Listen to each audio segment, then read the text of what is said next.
Hai teman-teman, selamat datang kembali di video pembelajaran belajar JST Backpropagation menggunakan Python GUI dengan studi kasus prediksi kurs rupiah terhadap USD ya. Jadi prediksi data time series ya.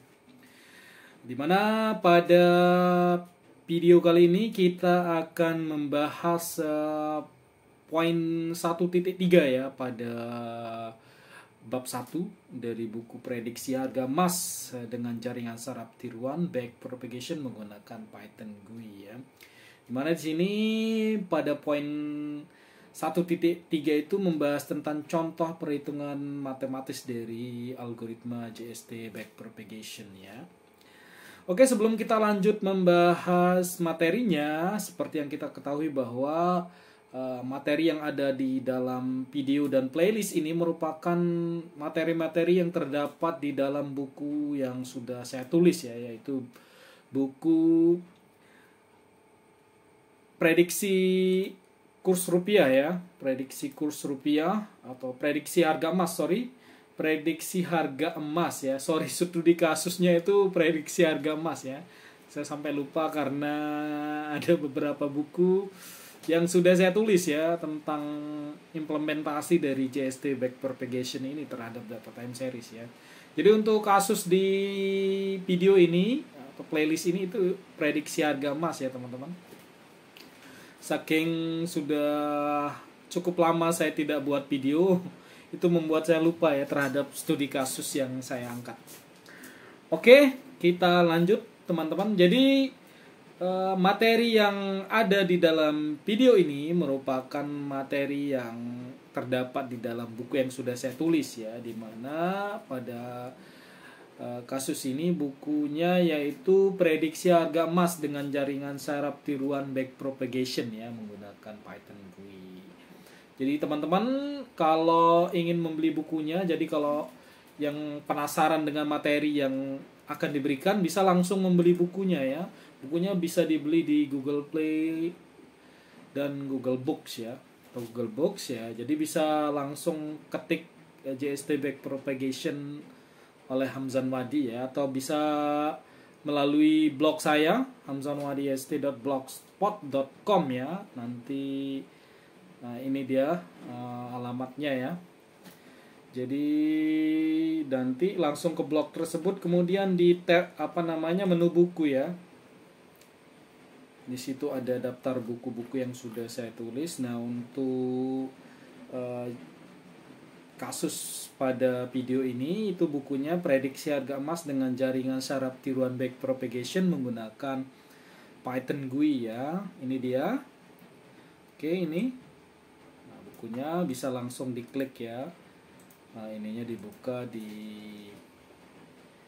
klik kanan, kemudian akan langsung menuju Google Play ya. Jadi harganya di sini 183 normalnya, tapi didiskon oleh Google menjadi 124.542 rupiah. Jadi buku ini merupakan panduan praktis ya bagaimana implementasi dari JST Backpropagation untuk memprediksi harga emas ya, data time series yang berbasis Python GUI. Jadi di dalamnya ada berisi langkah-langkah dari algoritma JST Backpropagation, kemudian perhitungan matematisnya, contoh perhitungan matematis dengan kasus prediksi harga emas itu ada, kemudian proses pembuatan kelas dari JST-nya, dan seterusnya sampai membuat aplikasi GUI ya yang berbasis GUI.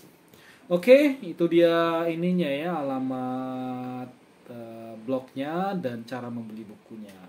Oke, langsung saja teman-teman kita ke materinya ya. Kita langsung bahas poin 1.3 yaitu contoh perhitungan matematis. Jadi di poin 1.3 ini dia akan menunjukkan kepada teman-teman sekalian contoh perhitungan matematis dari algoritma JST Backpropagation ya. Di mana contoh berikut ini akan menunjukkan bagaimana proses prediksi menggunakan algoritma jaringan saraf tiruan backpropagation dilakukan. Nah, jadi ini dia contoh datanya ya, tabel. Jadi di sini ada tabel data, ada 12 data, di mana ada 3 variabel masukan, yaitu X1, X2, dan X3 ya. Kemudian 1 variabel output ya. Jadi di sini datanya data biner ya. Kenapa data biner? Itu untuk mempermudah proses perhitungan ya, sampelnya. Jadi di sini tujuan penggunaan data binernya itu untuk mempermudah ini ya, proses perhitungan saja. Oke, nah jadi berdasarkan tabel di atas, jadi berdasarkan tabel titik 1 ini, 1.1, dapat dilihat bahwa data yang diberikan memiliki 4 parameter ya, yaitu X1, X2, X3, dan output. Di mana parameter output merupakan parameter yang akan digunakan sebagai target keluaran. Dengan kata lain, parameter output ini merupakan parameter yang akan diprediksi menggunakan jaringan saraf tiruan backpropagation ya.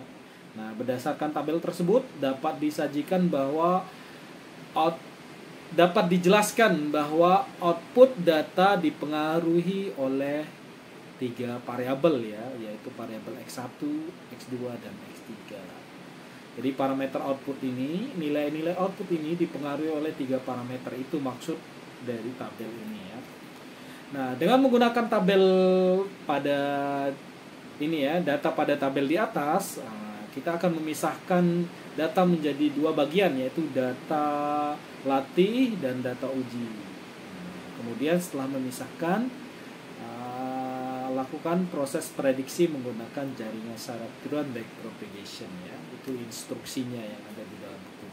Nah, di sini ada solusinya. Sebelum melakukan proses pelatihan dan pengujian, untuk memprediksi data, langkah pertama yang harus dilakukan yaitu membagi atau memisahkan data menjadi 2 bagian. Kita pisahkan dulu datanya ya, yang ini ya. Ketika diberikan data, kita pisahkan menjadi 2 bagian, yaitu data latih dan data uji. Di mana data latih ini digunakan untuk keperluan pelatihan untuk membentuk suatu model ya. Kemudian data pengujian untuk menguji model yang sudah dapatkan dari proses pelatihan. Nah, kemudian di sini ada tabel 1.2 ya. Pemisahan data latih dan data uji.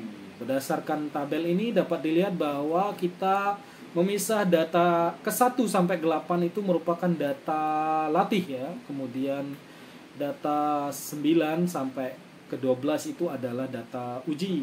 Jadi yang berwarna oranye ini akan digunakan untuk keperluan pelatihan ya, data latihnya. Dan yang berwarna biru itu merupakan data yang akan digunakan untuk keperluan pengujian. Oke. Nah, pertanyaan yang sering ditanyakan oleh pembelajar pemula di sini adalah mengapa kita memprediksi data pengujian yang keluarannya sudah diketahui ya. Nah, mengapa kita tidak memprediksi data yang belum muncul ya? Itu pertanyaan yang sering muncul. Jadi di sini jawabannya itu penggunaan data pengujian itu berguna sebagai data yang akan diprediksi ya, adalah untuk mengetahui seberapa akurat sih model yang sudah didapatkan dari proses pelatihan ya. Jadi kenapa di dalam proses pengujian itu digunakan data yang sudah ada? Itu tujuannya adalah untuk menguji akurasi ya. Seberapa akurat sih model yang sudah didapatkan dari proses pelatihan ya. Dengan menggunakan data yang sudah ada, maka nanti kita bisa membandingkan hasil prediksinya dengan data tersebut. Itu tujuannya. Guna kita mengetahui seberapa akurat sih hasil pelatihannya, seberapa akurat sih model yang didapatkan dari hasil pelatihannya. Itu tujuannya. Nah, baru setelah mendapatkan setelah mendapatkan hasil akurasi dari proses pengujian terhadap data yang sudah ada, baru bisa dilakukan prediksi terhadap data yang akan datang ya. Dengan mendapatkan model yang akurat, maka kita bisa memprediksi data yang akan datang ya, dengan tingkat akurasi yang ini ya, sesuai dengan apa yang didapatkan pada proses pengujian. Jadi ketika proses pengujiannya mendapatkan akurasi yang tinggi, maka kecenderungan hasil prediksi itu akan nanti mengikuti akurasi yang didapatkan pada proses pengujian ya. Jadi kalau sudah dapat akurasi yang tinggi pada proses pengujian, tentu saja kita bisa mengatakan bahwa hasil prediksi yang dilakukan oleh JST nantinya akurat ya, begitu, sesuai dengan persentase yang didapatkan ya pada proses pengujian. Itu dia ya teman-teman. Oke, selanjutnya ini dia pembahasan detail tentang proses pelatihan dan proses pengujian untuk data yang disediakan ya. Jadi di sini untuk proses prediksi data time series itu menggunakan JST backpropagation itu sebenarnya memiliki, kita bisa membaginya menjadi 3 tahapan utama ya, yaitu proses pelatihan, pengujian, dan proses prediksi datanya sendiri ya. Nah, di sini di buku ini hanya 2 ini ya, disebutkan 2, tapi pada kenyataannya adalah 3 ya. Oke. Proses pelatihan ya, jadi berdasarkan data yang sudah dibagi tadi ya, ini dia proses pelatihannya, langkah-langkahnya ya. Nah, langkah pertama yaitu inisialisasi parameter JST backpropagation ya. Jadi ini sesuai dengan langkah-langkah yang sudah dibahas pada video sebelumnya. Jadi untuk teman-teman yang belum menonton silahkan ditonton ya. Nah, ini dia inisialisasi parameter JST backpropagation untuk kasus data yang diberikan ya.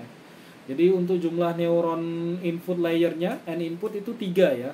Kenapa 3? Karena sesuai dengan parameter masukan yang ada di tabelnya, datanya. Kemudian jumlah neuron hidden ada 3, jadi minimal 2 sih, tapi di sini kita gunakan 3 ya. Kemudian jumlah neuron output layernya, N output itu 1, sesuai dengan target keluaran yang diinginkan ya, pada tabel itu ada 1. Nah, jadi berdasarkan arsitektur, jadi untuk parameter laju pembelajarannya nilai alfanya itu 0,3 ya. Jumlah iterasinya 100, toleransi error 0,1 ya. Nah, ini inisialisasi saja ya teman-teman.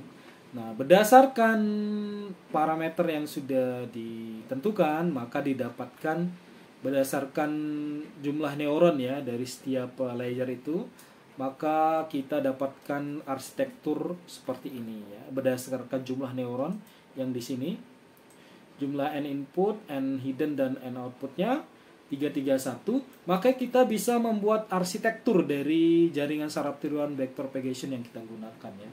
Nah, ini dia gambaran arsitekturnya ya. Jadi di input layernya ada 3 neuron, di hidden layernya ada 3 neuron, dan di output layernya ada 1 neuron ya. Jadi 331 itu arsitekturnya. Kemudian di sini ada biasnya untuk bias untuk bobot yang menghubungkan input dengan hidden, dan bias yang menghubungkan hidden dengan output layer ya. Oke. Nah, setelah ini ya, setelah inisialisasi, di sini ditampilkan tabel data latihnya ya, sesuai dengan yang telah kita bagi di sebelumnya.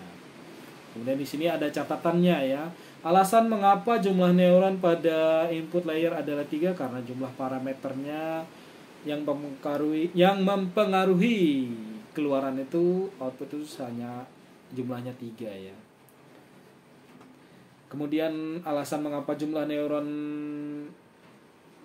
output layer itu 1, karena jumlah keluaran itu ini ya, parameter keluaran yang memiliki nilai 1, yaitu 0 atau 1. Itu dia ya. Nah, kemudian selain parameter neuron pada input layer dan output layer, Anda dapat mengubah nilai setiap parameter ya. Jadi selain parameter neuron input dan output, maka parameter yang lain itu bisa diubah-ubah ya. Jadi bisa dinamis, di-adjust ya. Kemudian nanti tentunya perubahan pada setiap parameter itu akan mempengaruhi hasil ya, hasil pelatihan ya, model yang dihasilkan ya. Tentunya ketika model yang dihasilkan berubah, maka hasil prediksi pun akan berubah ya. Oke, itu dia langkah pertama. Sekarang langkah kedua yaitu inisialisasi bobot awal V dan bobot awal W. Nah, jadi ini dia ukuran untuk bobot ya. Kalau di dalam kita sajikan dalam matriks, maka ukuran bobot P itu adalah N input plus 1 kali N hidden ya. N inputnya berapa? 3. Kemudian ditambah 1, 4. N hiddennya 3 ya. Jadi ukuran metriknya itu 4 kali 3. Kemudian untuk bobot W ketika disajikan dalam metrik, nanti ukurannya itu dipengaruhi oleh jumlah neuron hidden ditambah 1 dikali N output ya. Jadi jumlah neuron hiddennya 3 ditambah 1, 4. Dan dikali neuron outputnya 1, maka ukuran dari metrik untuk bobot W itu adalah 4 kali 1. Nah, di sini kita akan melakukan inisialisasi bobot awal V dan W, di mana bobot V awal itu 4 kali 3. Ya, kenapa ditambah 1? Karena ada bias ya. Itu yang maksudnya ditambah 1. Karena kita menggunakan bias ya. Kemudian di sini W-nya juga bias ya, makanya ukurannya 4 kali ini. Nah, ini dia. Oke. Ini dia bobotnya ya, bobot V-nya nilainya. Nah, jadi 4 kali 3. Kemudian ini 4 kali 1 ya nilainya. Oke, untuk yang ke 0 ini adalah ini ya, yang ini adalah nilai biasnya. Oke. Nah, kalau bacanya gini cara bacanya ya. Kalau 0 ini adalah untuk nih indeks ke 0 ini yang di sini. Di kolom ini. Ini adalah yang untuk menyatakan relasi antara bobot yang menghubungkan neuron input dan neuron hidden ya, di mana J ini yang bagian atas itu adalah neuron hidden dan I ini yang baris ke bawah ini itu menyatakan neuron input ya. Jadi ini adalah bias yang ini, saya blok. Ini adalah bias yang menghubungkan neuron input, bias yang menghubungkan bias yang terhubung dengan neuron hidden.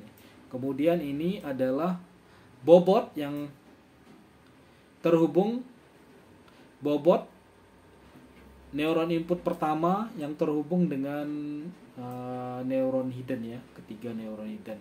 Kemudian ini adalah bobot yang menghubungkan neuron input kedua dengan neuron pada hidden layer ya. Kemudian ini juga ini bobot yang menghubungkan neuron input ketiga dengan neuron-neuron pada hidden layer. Itu maksudnya ya. Nah, begitu juga dengan bobot W. Ini adalah ini adalah bias yang menghubungkan neuron hidden dengan output ya, output cuma 1 ya kalau di sini. Ini kalau kita lihat, nah ini dia biasnya W0 ya. W01 ini 01. Itu maksudnya ya. Ini bobot W yang menghubungkan neuron hidden ke-1 dengan neuron output ya.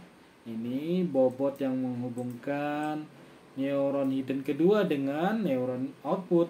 Begitu juga dengan yang ini adalah nilai dari bobot W yang menghubungkan neuron hidden ketiga dengan neuron output. Ya, itu dia maksudnya ya. Oke, setelah melakukan inisialisasi bobot, langkah selanjutnya yaitu kita melakukan proses perlambatan maju.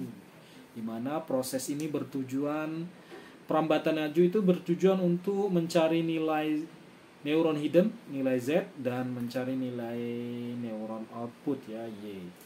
Nah, di sini ada 2 langkah dibagi ya.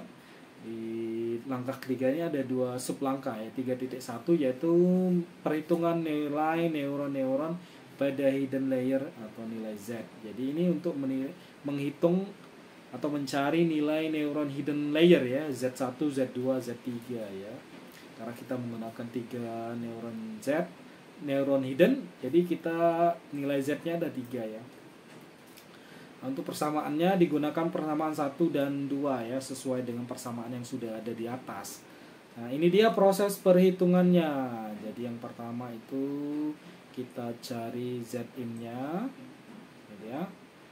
Ini persamaannya Z-in 1. Tuh. Oke, ini persamaannya ya. V01 bobot bias yang menghubungkan dengan neuron hidden 1 ditambah X1 neuron inputnya 1 kali bobotnya, kemudian seterusnya ya. Ini neuron input 1 dikali bobot yang menghubungkan neuron ke-1 dengan hidden layer ke-1. Ini bobot nilai input layer kedua dikali dengan bobot yang menghubungkan input layer kedua dengan neuron hidden ke-1. Ini nilai neuron ketiga ya, X3 dikali bobot yang menghubungkan neuron input ketiga dengan neuron hidden ke-1 ya. Jadi cara bacanya nanti bobot itu ini V ya, V01 maka di sini dia 01, V10 ini 10 ya, P11 sorry, P11 maka V11 ya, ini dia. P21 maka ini dia. P31 ini dia bobotnya ya. Itu cara untuk mencari nilai dari bobotnya ya, sesuai dengan persamaannya. Oke, Z-in 2, V02. Kita lihat V02 ini dia. P12 ini dia. P13 ini dia. P32 ini dia. So ya, gitu cara nilainya ya. Ini dia persamaannya sudah sangat detail ditulis di sini. Nah, kemudian tinggal di proses. Nah, hasilnya seperti ini ya. Untuk Z-in 1-nya 0,4, Z-in 2-nya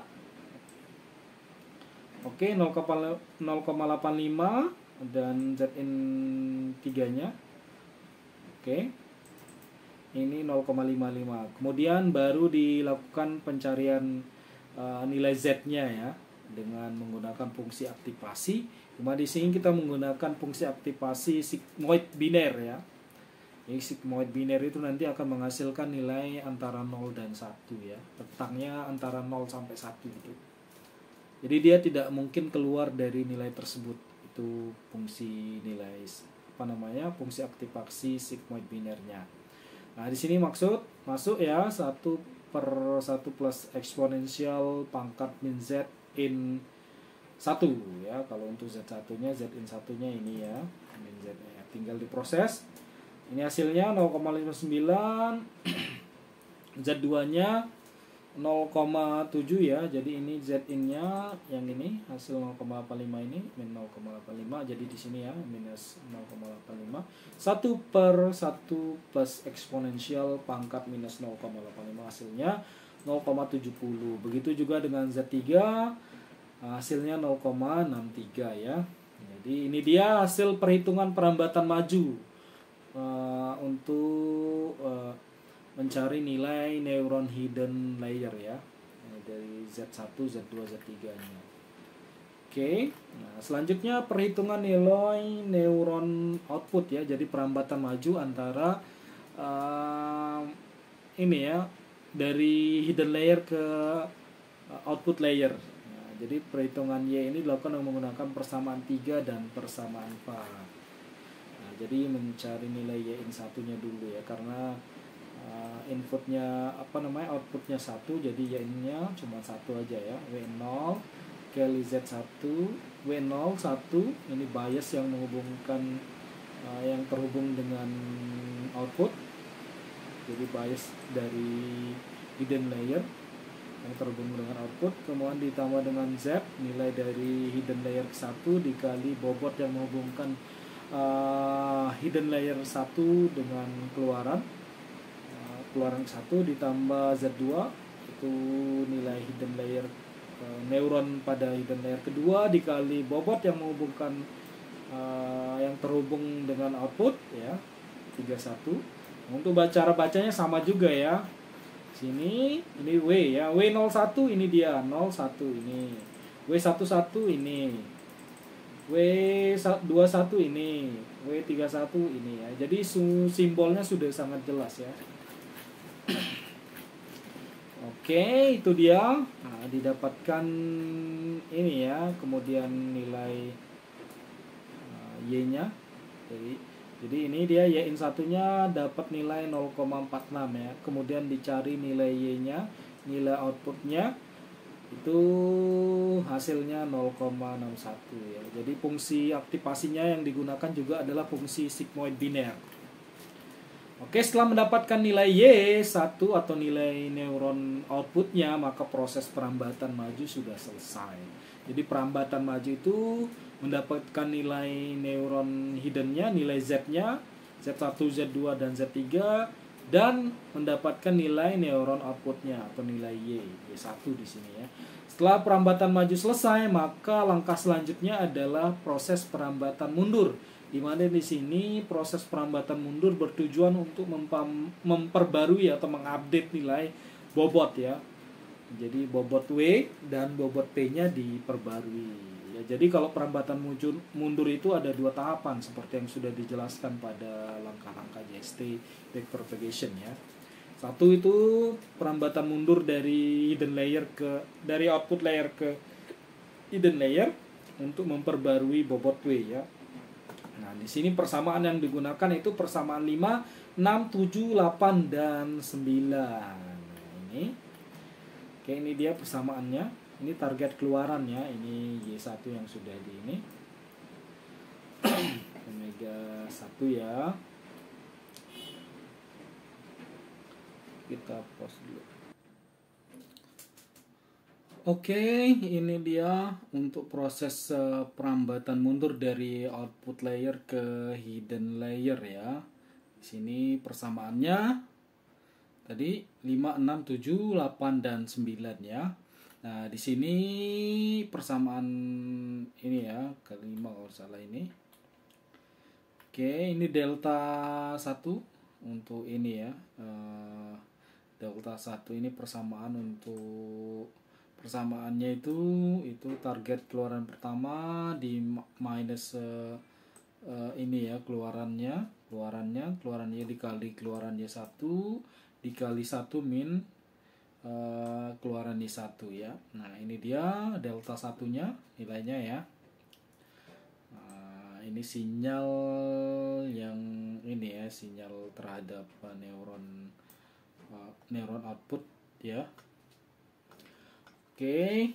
Nah, ini dia setelah mendapatkan delta satunya itu minus 0,51. Oke, target keluarannya 0, nilai Y1-nya hasil perhitungan yaitu 0,61 ya. Nah, dikali ini sesuai persamaan hasilnya minus 0,51. Kemudian setelah mendapatkan delta satunya barulah dilakukan pencarian ini ya. Delta W01 sampai delta W31 ya.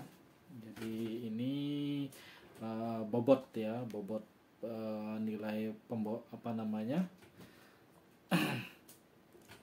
yang akan mempengaruhi ini nanti bobot terbaru ya.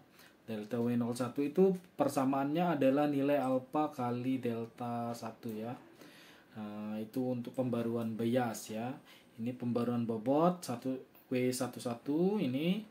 Delta W11 itu persamaannya adalah alfa kali delta 1 kali Z1 ya. Laju pembelajaran kali delta 1 ini kali Z1. Jadi ini bobot yang menghubungkan ini ya, bobot yang menghubungkan Z1 dengan output ya. Ini dia persamaannya untuk delta W11-nya.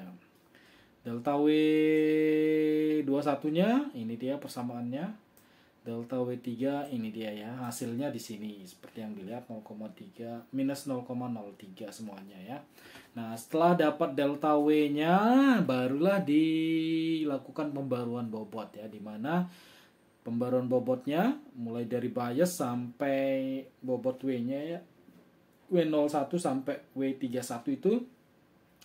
Jadi W01 lama ditambah dengan delta W-nya ya. Nah, misalnya untuk bobot, ini bobot W lamanya berapa nih? Dilihat di tabel ya. W01-nya berapa, kemudian ditambah dengan delta W01 yaitu yang di sini. Nah, hasilnya adalah 0,06 ya. Kemudian W11 lama berapa? Dilihat di tabel, kemudian ditambahkan dengan delta W11 hasil perhitungan di atas. Kemudian W21 lama berapa yang ada di tabel ya. Ditambah dengan delta W21 yang ini. Hasilnya begitu juga untuk W31 ya. Pembaruan yang baru itu adalah persamaannya W31 lama ditambah delta W31. Nah, hasilnya ini dia yang terbaru ya. Jadi bobot W terbaru itu adalah 0,6 sampai ini ya, bisa dilihat 0,22. Nah, sehingga apabila disajikan dalam tabel, maka ini dia tabel dari bobot W terbaru ya terhadap data ke-1 ya. Ini baru data ke-1 saja ya. Karena perhitungannya panjang, jadi baru pelatihan terhadap data ke-1 ya. Nah, ini W terbaru untuk data ke-1. Dia ya. Nah, selanjutnya setelah mendapatkan bobot terbaru untuk W, nah, sekarang dilakukan perambatan mundur dari hidden layer ke input layer untuk memperbarui bobot V atau V ya. Nah, jadi persamaan yang digunakan itu persamaan 10, 11, 12, 13, 14 dan 15. Nah, ini dia persamaannya. Ya, jadi sebelum mendapatkan bobot baru ada ini ya tahapannya, mencari delta in-nya. Delta in 1, 2, 3 ya. Oke, ini dia persamaannya ya. Sigma K atau delta K W1K ya. Ini dia deltanya, delta 1 ini tadi yang sudah dihitung di atas ya.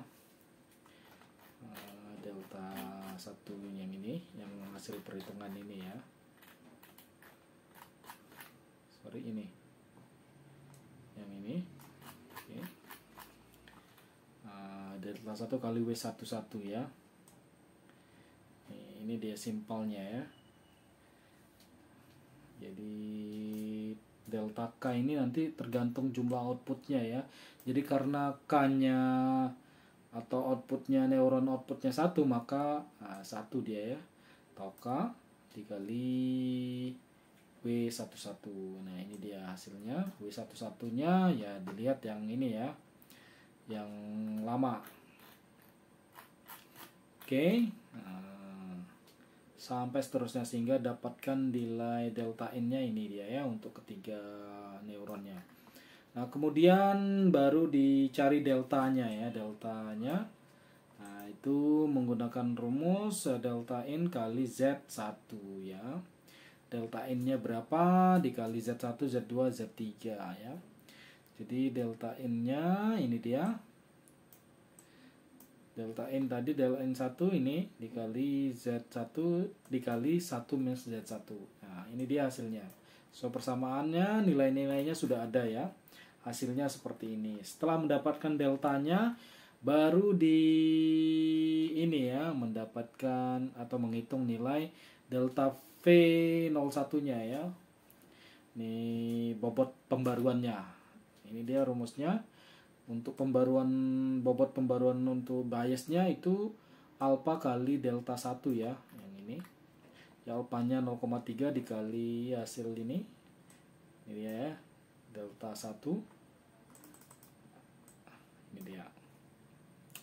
Kemudian untuk delta V11 pembaruan bobot 11 bobot yang menghubungkan neuron pertama dengan neuron input pertama dengan hidden layer pertama. Ini dia persamaannya ya.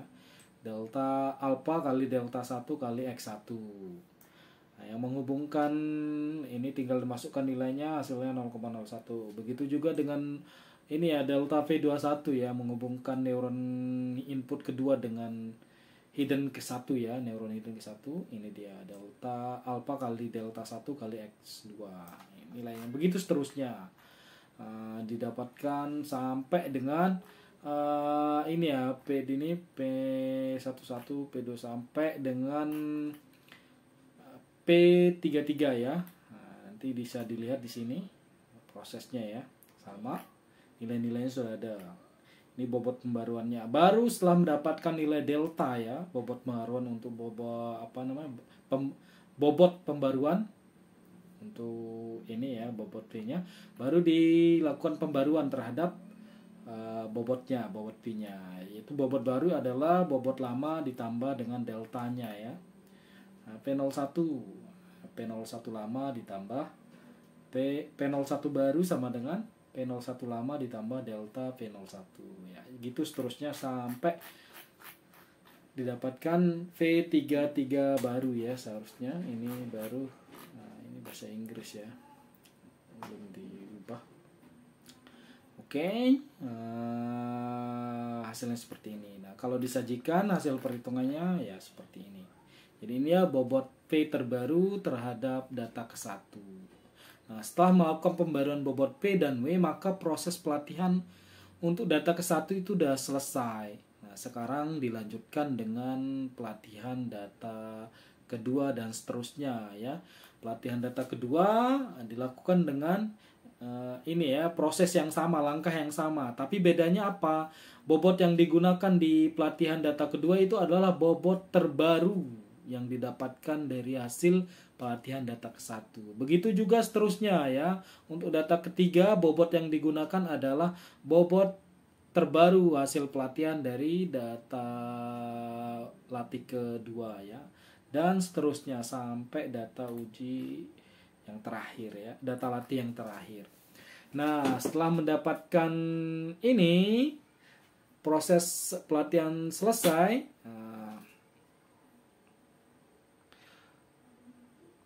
Ini ya, maka langkah selanjutnya itu ini ya, dilakukan proses perhitungan nilai error ya. Kita hitung nilai errornya di sini. Jadi sebelum melakukan proses pelatihan terhadap data kedua, dihitung dulu nilai errornya ya. Errornya nanti berfungsi untuk dirata-ratakan berapa sih di iterasi ke-1 itu, berapa ini errornya ya. Error kuadratnya MSE itu berapa, itu untuk mengetahui ya. Jadi error itu didapatkan dengan persamaan berikut, yaitu target keluaran di nilai absolut dari target keluaran dikurangi output dari JST ya. Nah, nilai target keluarannya 0, kemudian ini hasil perhitungan JST-nya data ke-1 itu 0,613, sehingga errornya 0,61 dan error kuadratnya adalah 0,37.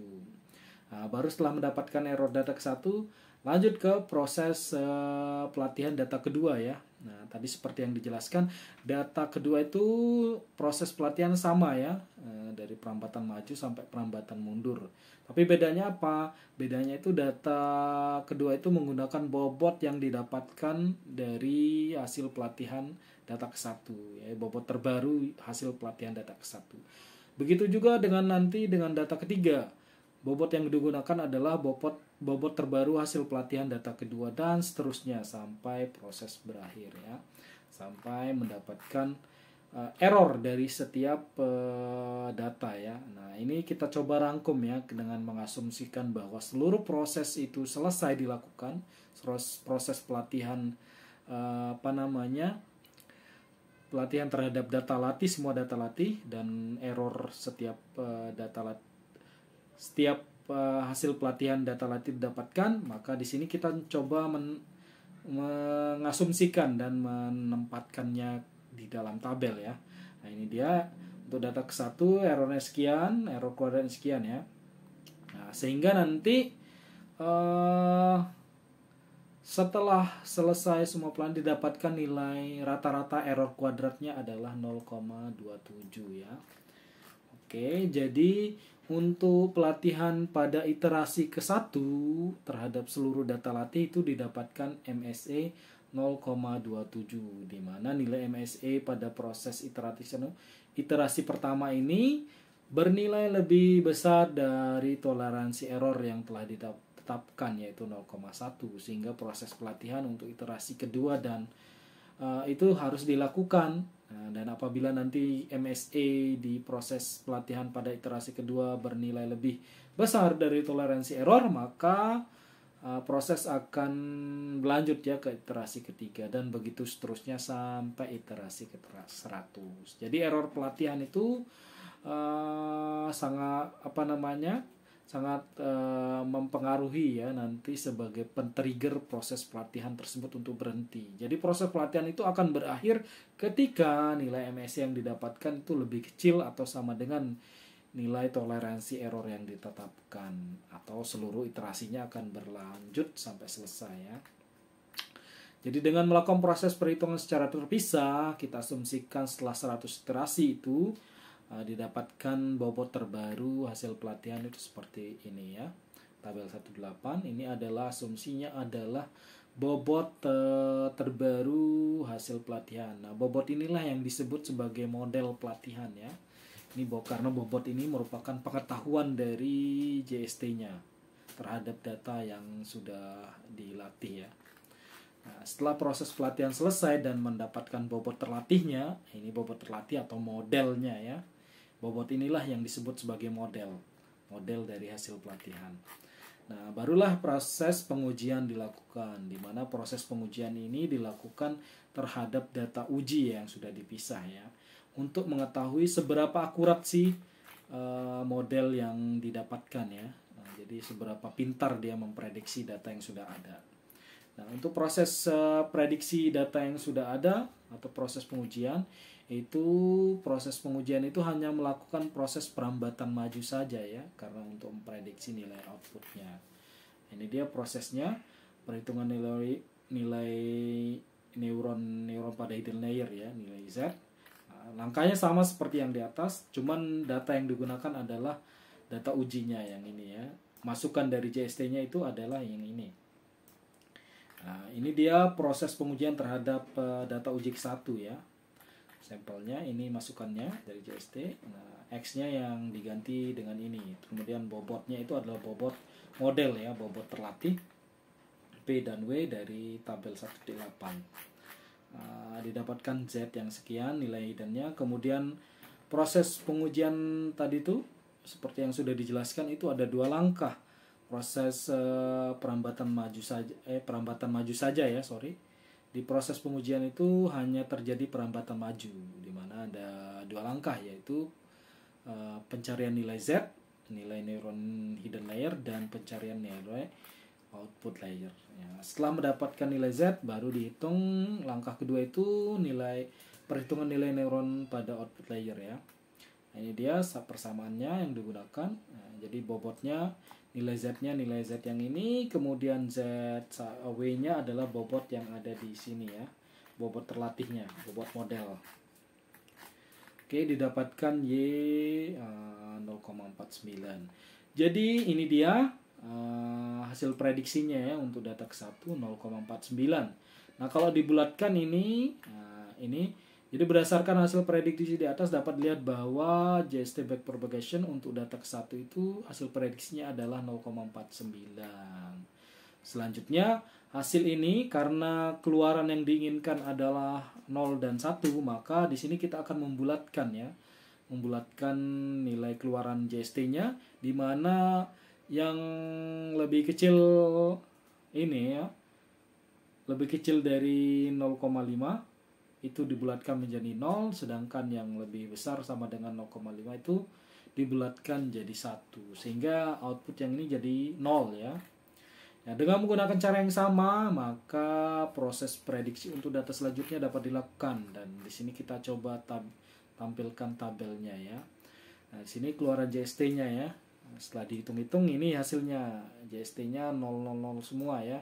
Sedangkan keluaran aslinya yang sebenarnya itu 0, itu 1010, sehingga di sini dapat dilihat bahwa yang benar itu hanya 2. Nah, kalau dipersentasekan, maka tingkat akurasinya adalah jumlah benar per data uji kali 100%.